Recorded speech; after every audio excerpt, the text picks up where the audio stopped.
Good morning and welcome back to the Vision Alignment Show, where we all realize that we all have blindness in our lives. If we can understand our blindness and sometimes take those blinders off, but other times we want to put those blinders back on. If we can put those blinders back on and we can focus on our vision, then we'll know that our core beliefs or our core strengths are really aligned with our vision. And that is what this show is all about. That's why we call it the Vision Alignment Show.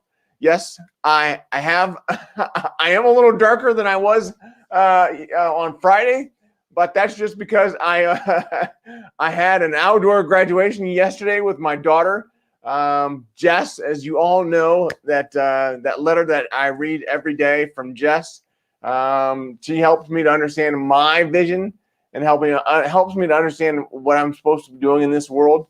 So so appreciative of Jess for doing that. So phenomenal to get to spend the day with her and all of you now today. So there you go. Thank you very much. But there is somebody that really knows a lot about his vision and how aligned his vision is with his core beliefs. And that is our friend, Michael Sera. Hey, good morning, Michael.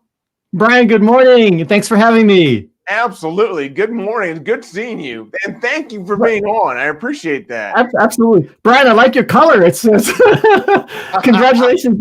Congratulations on Jess's graduation. That's got to be a huge accomplishment for both her and for you. Yeah, she's actually graduated with her master's degree. So she got her her bachelor's last year. And with the pandemic and everything going on, she's like, well, I really want to do this. So, well, she said, let's do it. So good for her. Good for her. Yeah, just piled through. So she's awesome. Awesome. Yeah, awesome. Yeah. Thank you. So Michael, tell us, when is your first recollection of knowing your vision? You know, Brian, for me, it was something that happened that was very dramatic. And that for me was getting laid off. You know, I'll never forget that. It literally sent chills through my body, and it made me speechless. And for me, you know, a chatterbox as I am, that really was a pivotal moment for me. If you want to hear more, stay right there.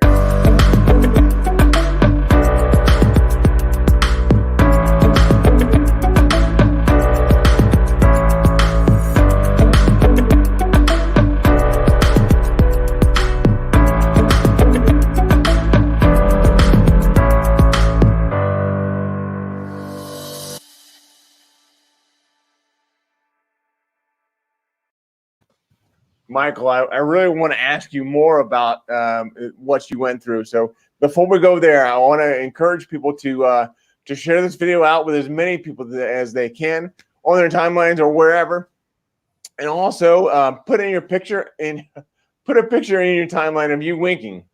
And when you wink, I want you to think, you know, if this guy over here, meaning me, knows what makes him unique, I want what makes me unique. So if you can understand what makes you unique, then you can start to use that to make someone else's life better.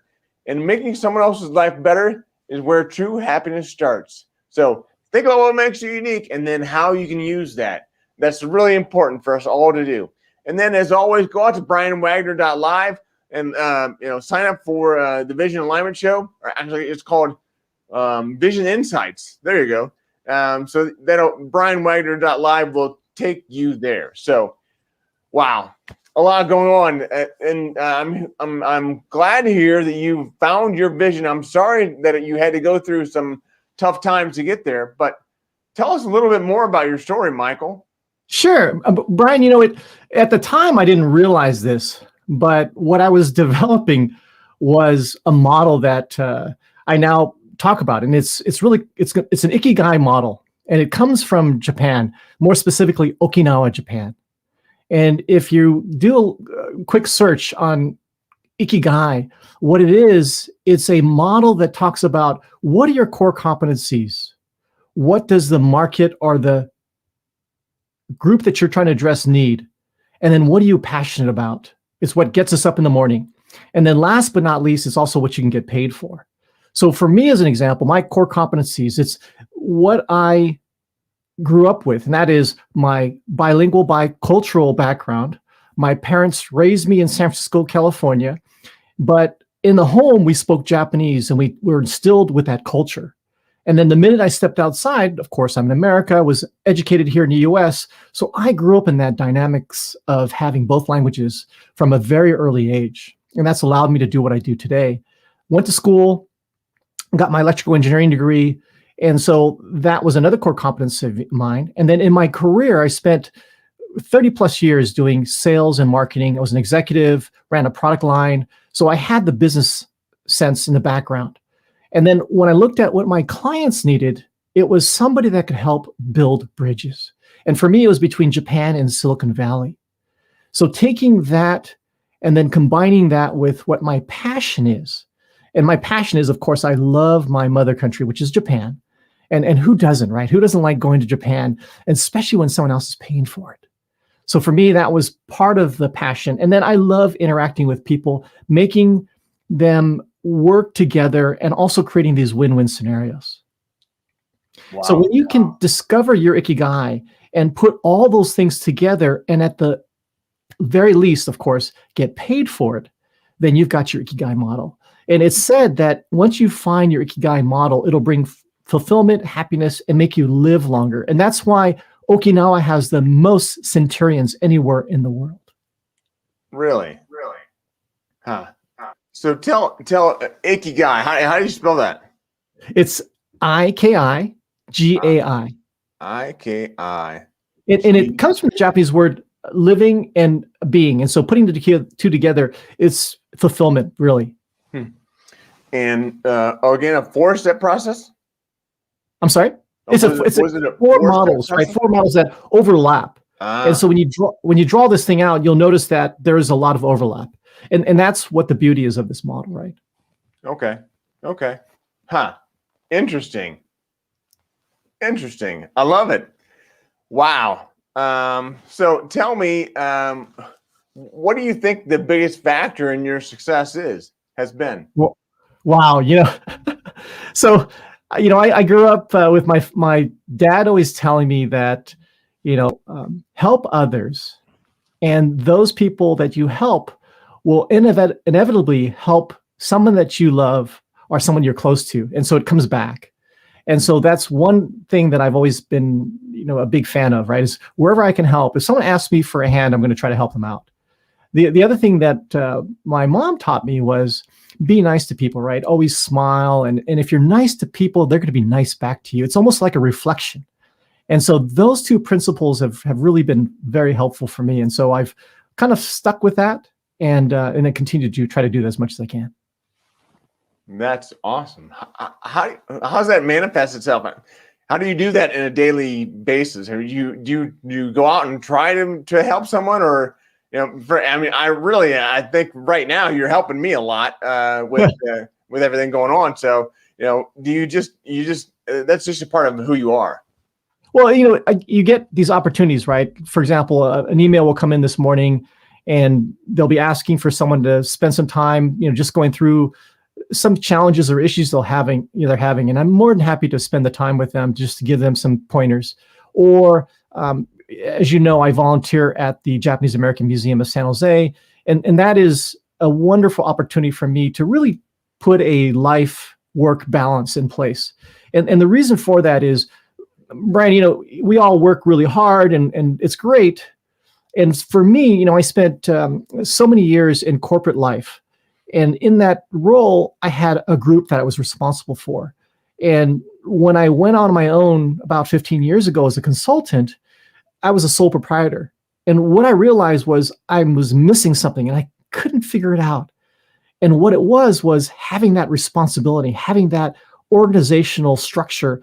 And so I was looking for that, and where it came into play was the museum. And so I started off volunteering there as a docent, became responsible for their public programs, and then I joined their board, and then now I'm the board president there. And for me, it's an opportunity to give back to the community, but at the same time, I'm able to fulfill a role that I was missing, which was management. And I'm able to bring a lot of the things that I've been learning to the museum and bring a lot of the corporate structure to the museum. And at the same time, getting back the fulfillment of still using a lot of the structural and the management skills that I've picked up all along the way. So for me, it's been a win-win. I hope the museum feels the same way, but for me, it's been extremely, extremely rewarding. Huh. That's phenomenal. I love it. So tell me, what's the best advice you've ever gotten? Wow. I have to say that if you don't ask for what you want, you'll never get it. And so if you don't ask, the answer is always the same. It's no. Yeah. So if you don't ask, you won't get. So ask. That's probably the best advice I could give everybody and that I've gotten as well. And so whatever it is in life, ask. That's cool. Hey, I want to recognize a few people here that are on the show. Actually, our friend Jill Sullivan is on. Thank you very much. And look at this, what she says. It's the only podcast she watches. That's very nice. That's sweet. Good morning, Jill. Yeah, absolutely. Good morning. And anybody else that's on, please put in a hashtag live if you're listening live. If you're listening on replay, put a hashtag replay. Either way, tell us where you're coming in from. That would be great to hear. So thank you for that. Wow. So that's interesting. So so that's what you would say the best advice you've ever gotten. What are some of the obstacles or challenges you're still trying to overcome? So, as we all are experiencing during this pandemic, it's some trying times.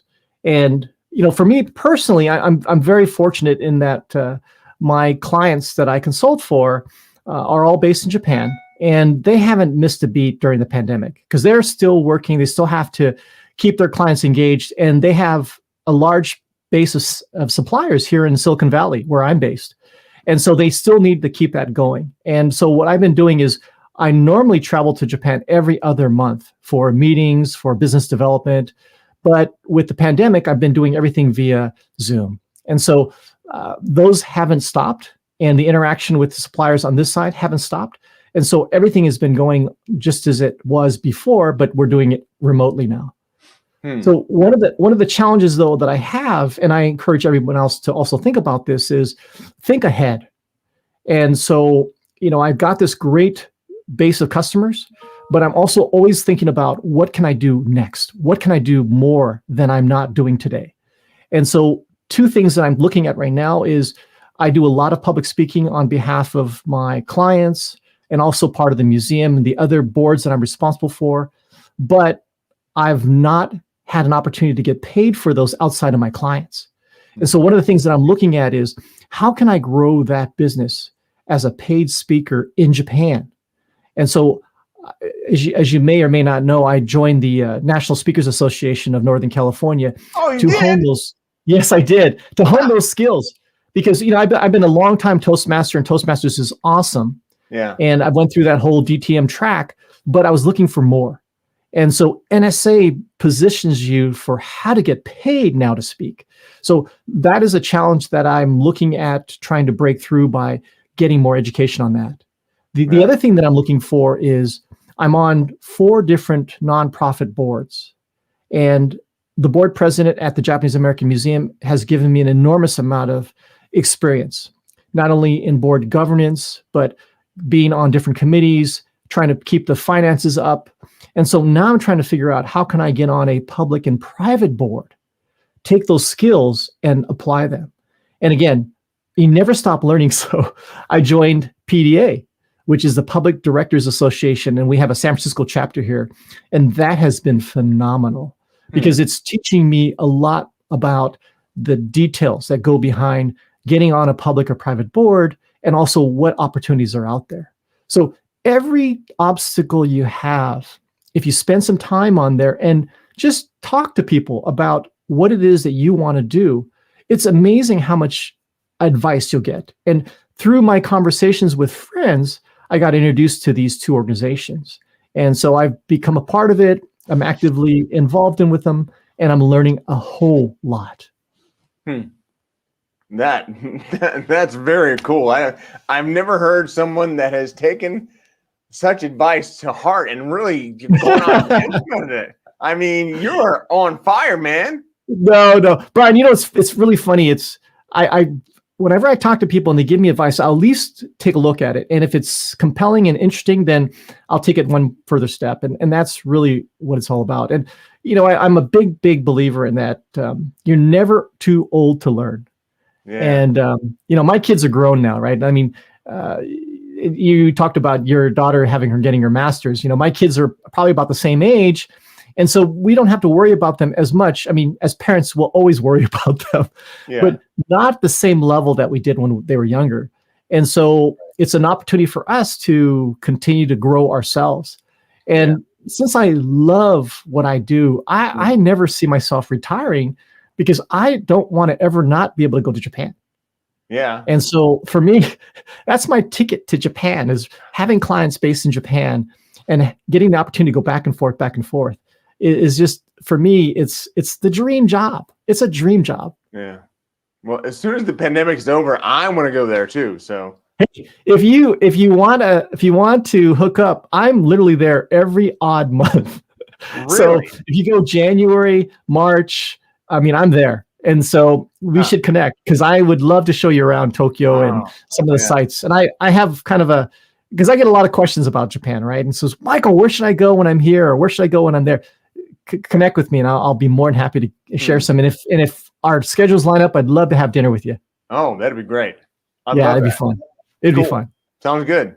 So you see a lot, but you also have blind spots. Oh yeah. Who helps you to see your blind spots? My wife.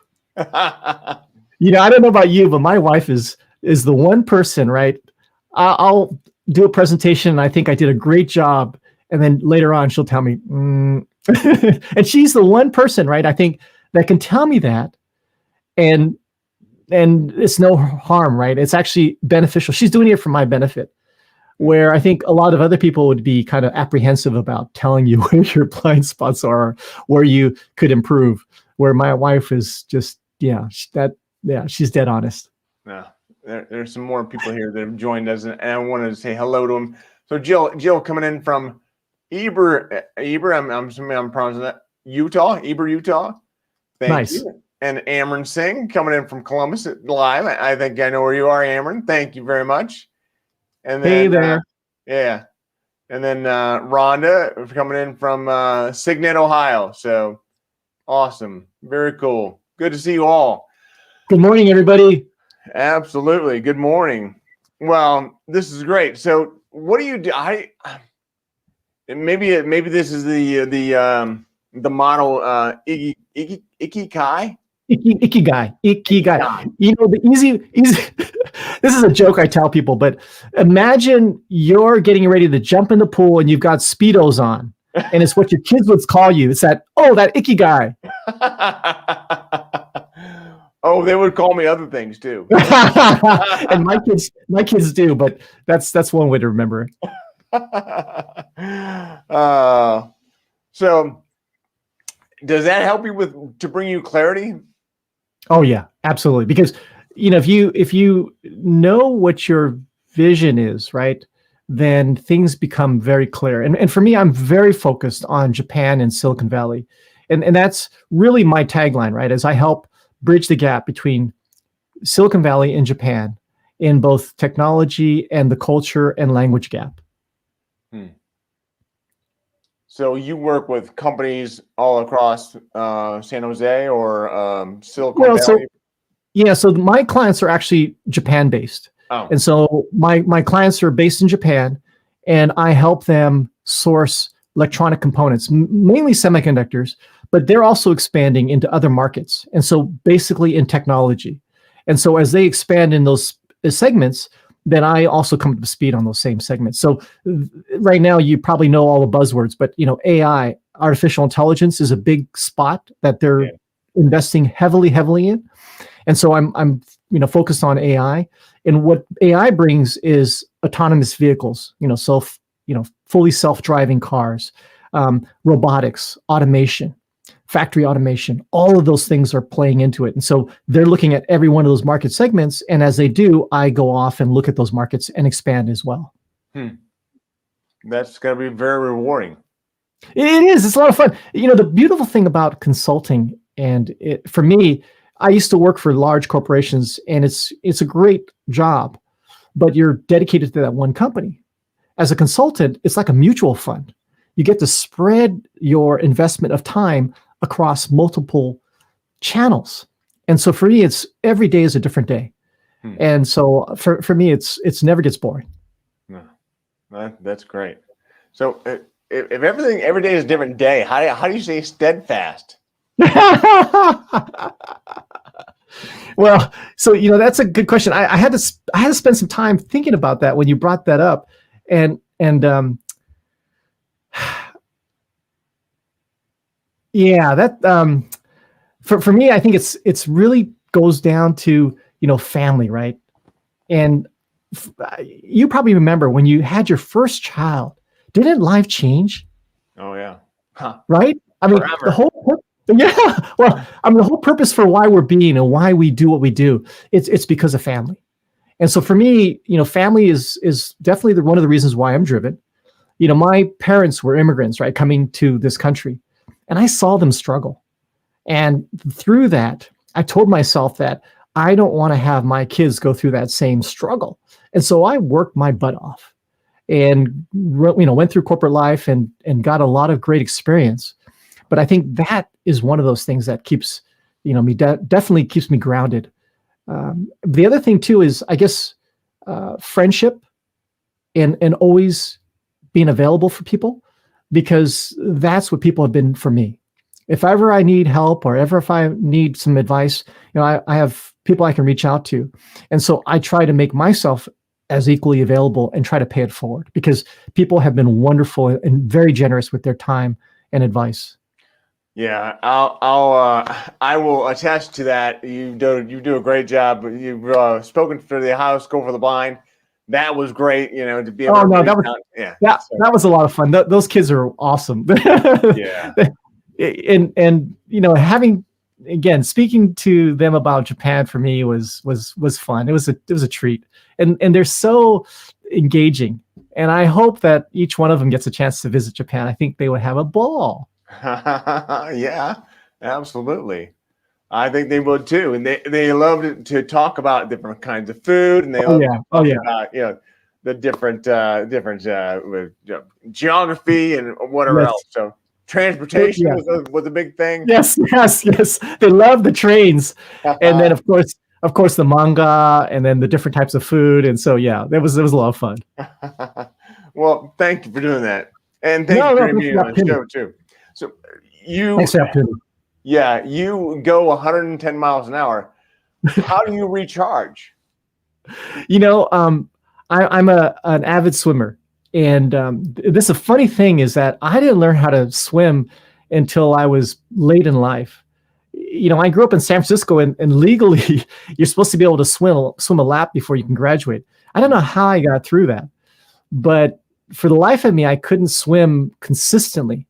And then I told myself, I guess I had this light go off. Well, it was actually, I remember being in a lake and in an inner tube and slowly drifting away from shore, and I couldn't get back. And I'm going, help. And, as you get further and further away, people couldn't hear me. And so luckily, one of my buddies saw me, waving my hand and struggling, going way out there, and he came out and got me. And I told myself, holy smokes, this is not good. So I made a commitment to myself that I've got to learn to swim. And so I took lessons, and I went from not even being able to swim a lap to being able to swim a lap. And now I swim for 90 minutes, and I'm just go consistently. And it's been a great way to recharge, because you can't get a phone call, you can't get a text, and nobody can bother you while you're doing laps. Yeah. It's the greatest thing. Wow. That's very cool. What does your morning routine look like? Well, so I typically will get up in the morning, do my swim, grab a shower, have something to eat, and I usually watch NHK News, and that gives me a quick snapshot of what's happening in Japan. Huh. And for me, that's I need to know, so I get plugged in that way, and that's kind of my routine. And then I love having a bagel with some peanut butter and banana. That's kind of my go-to in the morning. A bagel with peanut butter and banana? Oh yeah. Do you like peanut butter? Oh yeah. Oh, you like bananas? Oh yeah. Put them together. It's a great combination. Yeah, I love Sounds it. good to me. Oh wow. Well, this has been phenomenal. I really appreciate you being on. Oh no, thanks for having me. Is there a website that I could send people to learn more about you? Well, so I have my, of course, personal website, which is just sera-consulting.com.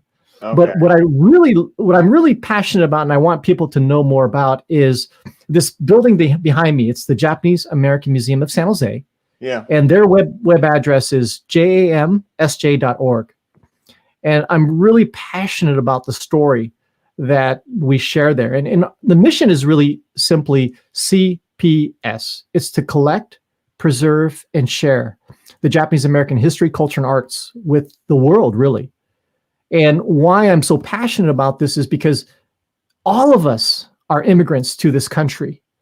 And unless you're a Native American, we all immigrated here at one time or another. Mm-hmm. And the unique story about the Japanese Americans is what happened during World War II. And I want people to know that history, because if we're not careful, history has a tendency to repeat itself. Right. And especially right now, because of all this stuff that's going on in regards to racial tensions and AAPI hate, it's important for people to know the history. And then that way it puts it in context. And so, Brian, I appreciate the opportunity for the plug, but if anything, have them go to that website and just understand what that is all about. Did you say AAPI hate? Asian American Pacific Islanders. Okay. This is a huge challenge right now, and it stems from some of the things that the previous administration was promoting, and yeah. Okay. We're seeing a lot of it on the West Coast, specifically San Francisco and Oakland. Not so much in San Jose, but that was really, yeah, it's unfortunate, and we're slowly trying to grapple with it and get our hands around it. Okay. That I wasn't familiar with the acronym. Sorry. Yeah, no, that's okay. AAPI. Okay. Asian American Pacific Islanders. Got it. Okay. Well, thank you so much for this. I really appreciate this, Michael. Thank you. Thanks for the opportunity. What's that? Thanks for the opportunity. Absolutely. Anytime. I'm going to wave you off, and I'm going to put you in the green room. If you would go to the green room, that would be great. So awesome. I'll look forward to I'll look forward to chatting with you some more after. All right. Yeah. Sounds good. All right. Thanks. Take care, Michael. Thank you. All right. Bye-bye now. Bye. Whew. What a great show. Man, Michael Sera knows so much about the Japanese culture and so much about the interface between the Japanese culture and the American cultures. It'll be great. Hopefully we can have him back on someday, because I love learning more about that. So hopefully you do as well. We've got a great week lined up for you. And again, I don't have all the different names of different people that are going to be on this week, but I'll tell you, it's going to be good. And we're going to talk more about it here. I would say tomorrow. I'll have the list. I apologize for not having it today. As you can tell, I'm a little worn out from the weekend with all what was going on with Jess and that. So, but we'll get it together for tomorrow. So, thank you so much for being on. I really appreciate your time. I appreciate you being on, and I appreciate you listening more and talking more with Michael. Thank you very much. And as always, keep one eye